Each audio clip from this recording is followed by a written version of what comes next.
it's Katie, and in this video, I'm going to show how to make this beautiful, luscious lemon curd in the microwave, and then I'm going to show you all the different ways I like to serve it. It's such a versatile building block, and I can't wait to show you how I make it and how I use it. Let's go. Make some lemon curd. So in a microwave safe container, I am going to be adding 3 eggs, and I'm going to be adding a cup of granulated sugar.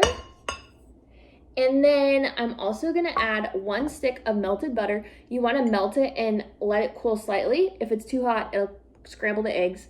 Not what we're looking for, so add that in.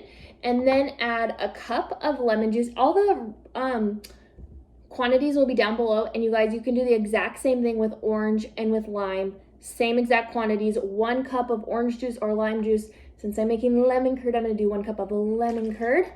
And then same thing, we're gonna add in some zest. And I'm gonna add the zest of 2 lemons. If you were doing oranges, it would be the zest of 1 orange. And then if you're doing limes, it would be like the zest of 3 limes. So anyway, similar amount of zest. It's really not like super specific, but somewhere in there. And I just use a regular grater. You can use a microplane if you have one. If you don't, just use a regular grater. And I'm gonna work my way all the way around the lemon. And you guys, you don't wanna go in too deep. You just wanna start pulling off the yellow, not into the white. The white is the pith, it's bitter. So grate the yellow off and then move to a new spot and keep going till you've worked your way all the way around the 2 lemons. Okay, so now that it's all in here, we're gonna give it a mix until it's smooth. All right, let's take this to the microwave. Okay, so into the microwave she goes. Avert your eyes. It's extremely, extremely messy on my microwave. Anyway, going into the microwave, and we're gonna cook this for 2 minutes, and then we're gonna give it a stir. So I'll see you in 2 minutes. Time's up, so now we're gonna pull it out and give it a stir. Okay, so this is what it looks like straight out of the microwave, and we're gonna give it a stir. It's kind of looking a little lumpy right now. It's gonna be okay, by the way. We'll strain out any bits.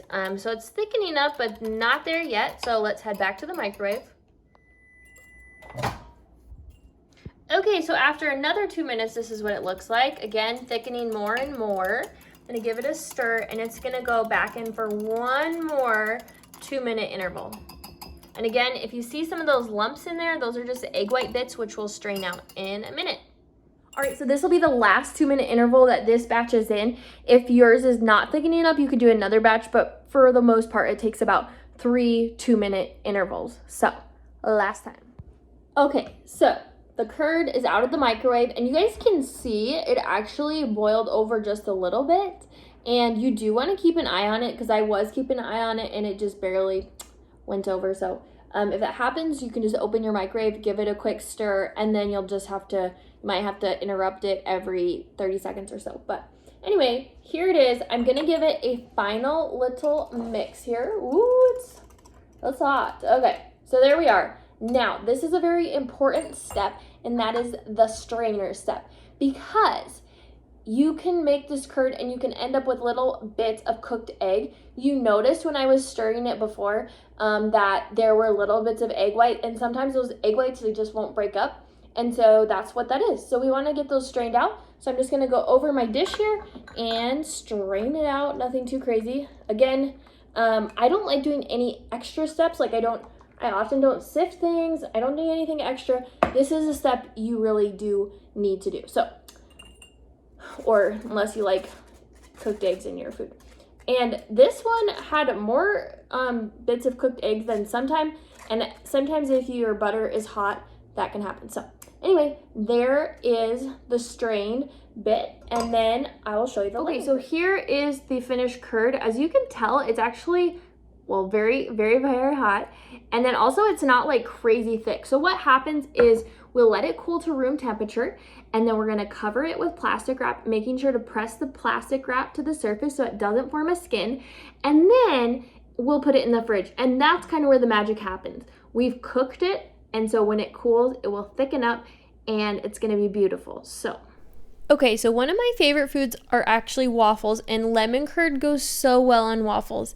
I like to add some raspberries and then some of my whipped frosting, which will be coming in a video later this week. And then powdered sugar, like so yummy. You guys, that lemon curd with the waffles, the tart, the fluffy, the sweet, it's amazing. I also love pairing it with scones, and I'll link to my video with my blueberry scones below. You guys, it makes a perfect filling for cupcakes, and I will just fill like a boxed lemon cupcake with this and top it with frosting. And then I also love using it in shooters. So many different options. Thanks so much for watching. You guys, this recipe is written in the description box below, but it actually comes from my new cookbook, Capsule Cupcakes, where I show you 13 basic recipes with step-by-step photos, and the lemon curd is one of them. And then I show you how to mix and match them into different cupcakes. And you guys, I make the lemon curd with the variation of the lime curd, like I talked about, with the exact same amounts of juice and the rind. So I do this coconut lime, which has the lime curd in it. I do a summer berry or a lemon berry cupcake, which has lemon curd on the inside. Anyway, I use it a lot of different ways, and I think this cookbook holds a lot of value. Anyway, I'll link to it down below. It's on Amazon for $15.99. But anyway, thanks for watching, and I will see you in the next one. Bye!